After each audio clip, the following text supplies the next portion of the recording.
उत्तराखंड के 4 ऐसे प्राचीनतम और अद्भुत मंदिर जिनकी कहानियां अक्सर चार धाम की भीड़ में कहीं खो जाती है।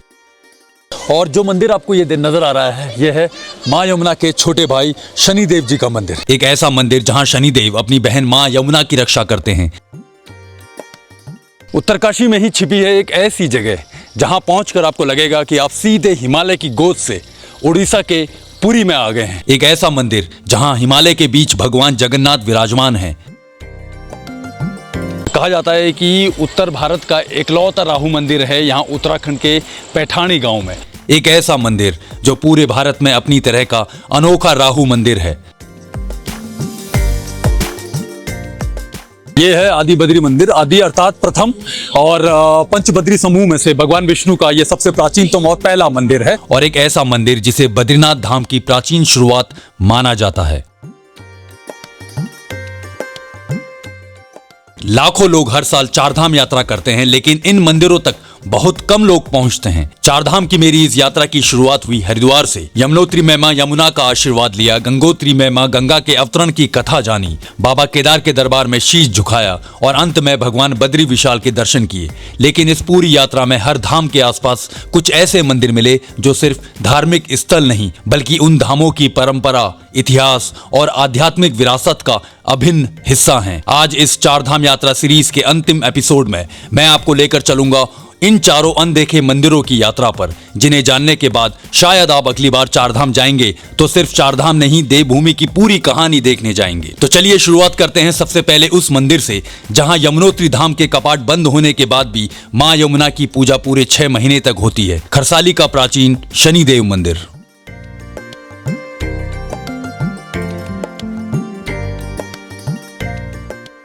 मैं पहुंच चुका हूं मां यमुना के मायके में, जिसका नाम है खुशी मठ। खरसाली से लगभग 10 मिनट का रास्ता और आप पहुंचते हैं खुशी मठ में। और जो मंदिर आपको ये नज़र आ रहा है, यह है मां यमुना के छोटे भाई शनिदेव जी का मंदिर। इस मंदिर की नींव भी पांडवों द्वारा ही रखी गई है। बहुत प्राचीनतम मंदिर है, बहुत खूबसूरत मंदिर। आप देखिए किस तरीके से इसकी बनावट है। हालांकि अब ये इस समय पे ये मंदिर जर्जर हो चुका है, तो जो शनिदेव जी की मूर्ति जो यहाँ पर पहले यहाँ पर स्थापित थी, उनको यहाँ से हटा के सामने जो शनिदेव जी का नया मंदिर बना है वहाँ पर स्थापित किया गया है, जिसका निर्माण 2017 में हुआ है।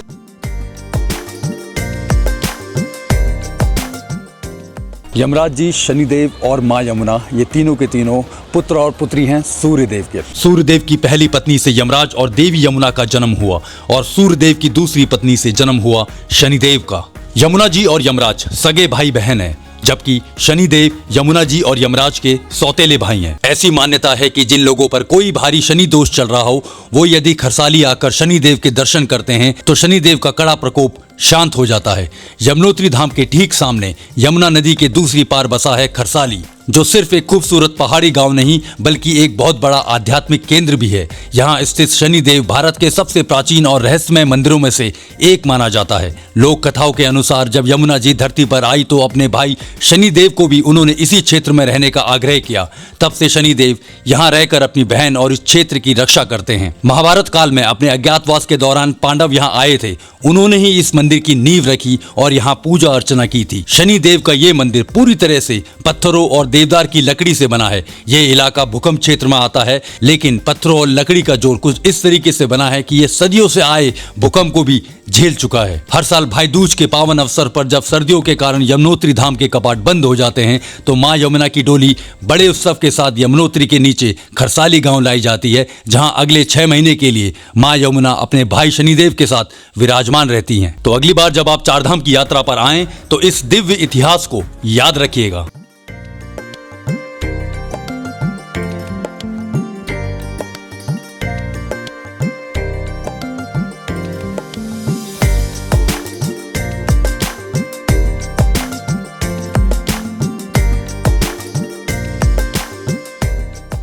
तो यहाँ शनि मंदिर में शनिदेव जी के दर्शन के बाद अब मैं आपको ले चलता हूँ उत्तराखंड के एक और ऐसे खूबसूरत मंदिर जिसके बारे में लोग नहीं जानते हैं, जिसका नाम है जगन्नाथ मंदिर, और जो है उत्तरकाशी में। जब आप गंगोत्री धाम जाते हैं उससे पहले उनके दर्शन होते हैं। तो अभी चलते हैं सीधा जगन्नाथ मंदिर उत्तरकाशी।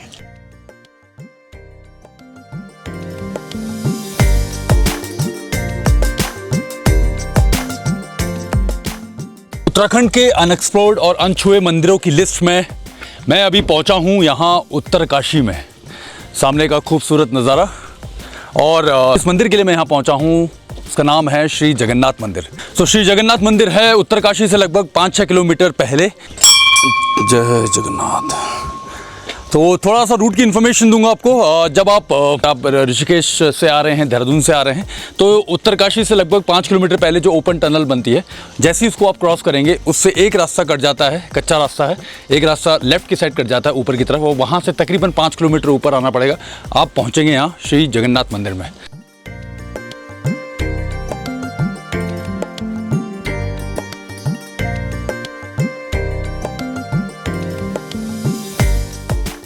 उत्तरकाशी में ही छिपी है एक ऐसी जगह जहां पहुंचकर आपको लगेगा कि आप सीधे हिमालय की गोद से उड़ीसा के पुरी में आ गए हैं, क्योंकि यहां है भगवान श्री जगन्नाथ जी का मंदिर। उत्तरकाशी के साल्ट गांव में स्थित ये मंदिर करीब 9वीं से 12वीं शताब्दी पुराना माना जाता है, जिसे कत्यूरी राजवंश के समय बनाया गया था। लोक कथाओं के अनुसार सदियों पहले भगवान जगन्नाथ ने यहाँ के एक परम भक्त के सपने में आकर कहा था कि वे स्वयं उत्तरकाशी की इस पावन भूमि पर निवास करेंगे। इस मंदिर की सबसे बड़ी खासियत यह है कि उड़ीसा के पुरी की तरह ही हर साल आषाढ़ महीने में यहाँ भी भव्य रथ यात्रा निकाली जाती है, लेकिन इसका अंदाज बिल्कुल पहाड़ी होता है। ढोल और पारंपरिक नृत्य की गूंज के बीच हजारों श्रद्धालु इस रथ को खींचते हैं। उत्तरकाशी को सौम्य काशी कहा जाता है, और अगली बार जब आप चारधाम और गंगोत्री के सफर पर निकले तो जगन्नाथ जी के इस मंदिर के दर्शन भी अवश्य करें।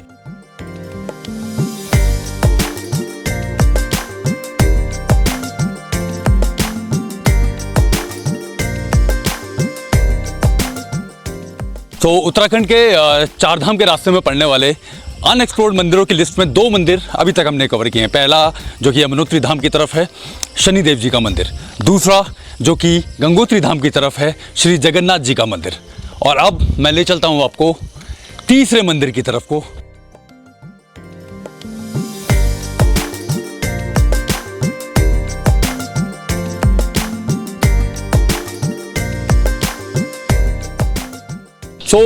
अनछुए मंदिरों की लिस्ट में अभी मैं पहुंचा हूं यहाँ उत्तराखंड के पौड़ी गढ़वाल में। पौड़ी गढ़वाल के एक छोटी सी जगह में जिसका नाम है पैठाणी। पैठाणी ये वो जगह है जो प्रसिद्ध है उस मंदिर के लिए जो पूरी दुनिया में सिर्फ एकमात्र है, वो है राहु का मंदिर। ये है पैठाणी। पैठाणी पहुंचने के लिए आप वाया कर्णप्रयाग आ सकते हैं, वाया श्रीनगर आ सकते हैं। तो जब भी चारधाम की यात्रा में आप होते हैं तो पैठाणी को भी आप ज़रूर विज़िट करें, ताकि आप राहु मंदिर के दर्शन कर सकें। राहु मंदिर बेसिकली अभी मुझे जैसे मेरे सामने से दिख रहा है, वो वहाँ नदी के सामने है।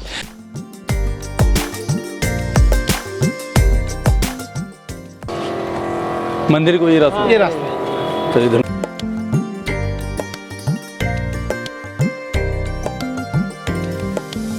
तो ये जो आपको सामने शिला नज़र आ रही है, ये है राहु की शिला।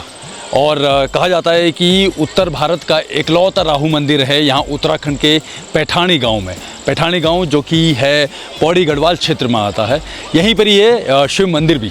तो इस जगह को ये कहा जाता है कि यहाँ पर महादेव के साथ साथ राहु की पूजा भी होती है, और ये जगह प्रसिद्धि है राहु मंदिर के नाम से। राहु का नाम सुनते ही ज्यादातर लोगों के मन में ग्रहण, राहु दोष और ज्योतिष की बातें आती हैं, लेकिन बहुत कम लोग जानते हैं कि राहु कोई ग्रह नहीं बल्कि पौराणिक कथाओं का एक अत्यंत महत्वपूर्ण पात्र है।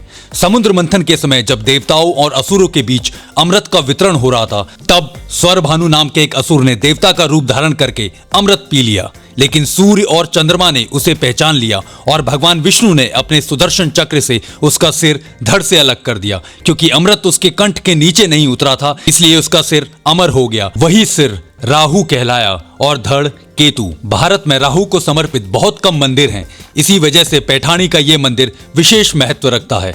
मान्यता है कि यहाँ श्रद्धा से पूजा करने पर राहु से जुड़े दोषों और जीवन की अनेक बाधाओं से राहत मिलती है। दूर दूर से श्रद्धालु यहाँ आकर विशेष पूजा और प्रार्थना करते हैं। चारधाम यात्रा केवल पर्वतों और मंदिरों की यात्रा नहीं है, ये अपने भीतर का भय और अहंकार को पीछे छोड़ने की भी यात्रा है। और शायद यही कारण है कि राहु मंदिर इस पूरी आध्यात्मिक यात्रा में एक अलग महत्व रखता करता है। ये हमें याद दिलाता है कि जीवन में अंधकार कितना भी बड़ा क्यों ना हो, श्रद्धा और विश्वास हमेशा प्रकाश का मार्ग दिखाते हैं। तो चारधाम की यात्रा के दौरान पैठानी के इस अनोखे राहु मंदिर के दर्शन जरूर कीजिए, क्योंकि ये सिर्फ एक मंदिर नहीं बल्कि सनातन परंपरा की एक ऐसी विरासत है जिसके बारे में बहुत कम लोग जानते हैं।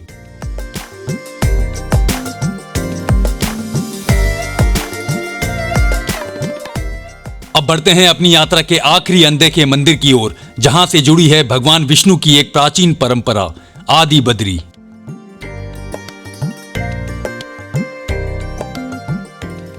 ये है आदि बद्री मंदिर। आदि अर्थात प्रथम, और पंचबद्री समूह में से भगवान विष्णु का ये सबसे प्राचीनतम और पहला मंदिर है।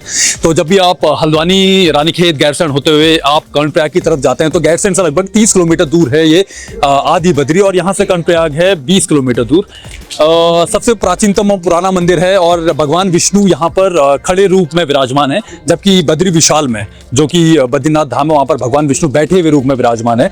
और अगर मैं पंचबद्री समूह की बात करूँ तो जैसे आदि बद्री है, आपका भविष्य बद्री, वृद्ध बद्री, योग ध्यान बद्री और बद्री विशाल यानी बद्रीनाथ, ये हमारे 5 बद्री हैं। मान्यता है कि बद्रीनाथ धाम के दर्शन से पहले आदि बद्री के दर्शन करने चाहिए। आदि अर्थात प्रथम, पंचबद्री समूह में आदि बद्री है भगवान विष्णु का सबसे प्राचीनतम और पहला मंदिर।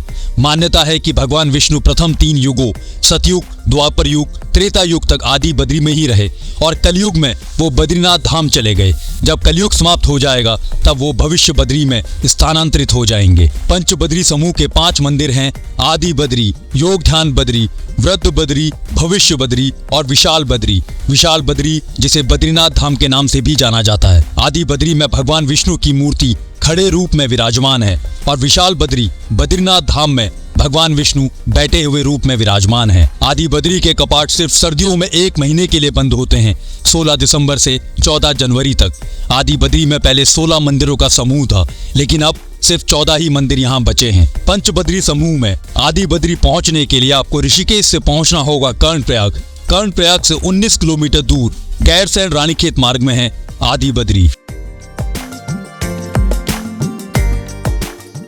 चारधाम की इस यात्रा में हमने सिर्फ चारों धाम के दर्शन नहीं किए, बल्कि उन कहानियों को भी खोजा जो सदियों से हिमालय की घाटियों में जीवित है। खरसाली का शनिदेव मंदिर, उत्तरकाशी का जगन्नाथ मंदिर, पैठानी का अनोखा राहु मंदिर और बद्रीनाथ धाम परंपरा से जुड़ा आदि बद्री, इन सभी ने हमें ये सिखाया है कि चारधाम केवल 4 मंदिरों का नाम नहीं है, ये पूरी देवभूमि की आध्यात्मिक विरासत है, जहां हर नदी एक कहानी सुनाती है, हर पर्वत एक तपस्या का साक्षी है और हर मंदिर हजारों वर्षों की आस्था को अपने भीतर संजोए हुए है। उम्मीद है कि ये चारधाम की सीरीज आपको सिर्फ चारधाम तक नहीं बल्कि देवभूमि की उन अनकही कहानियों तक भी ले गई होगी जो अक्सर रास्तों में छूट जाती है। फिर मिलेंगे एक नई यात्रा, एक नई कहानी और हिमालय के किसी नए कोने में।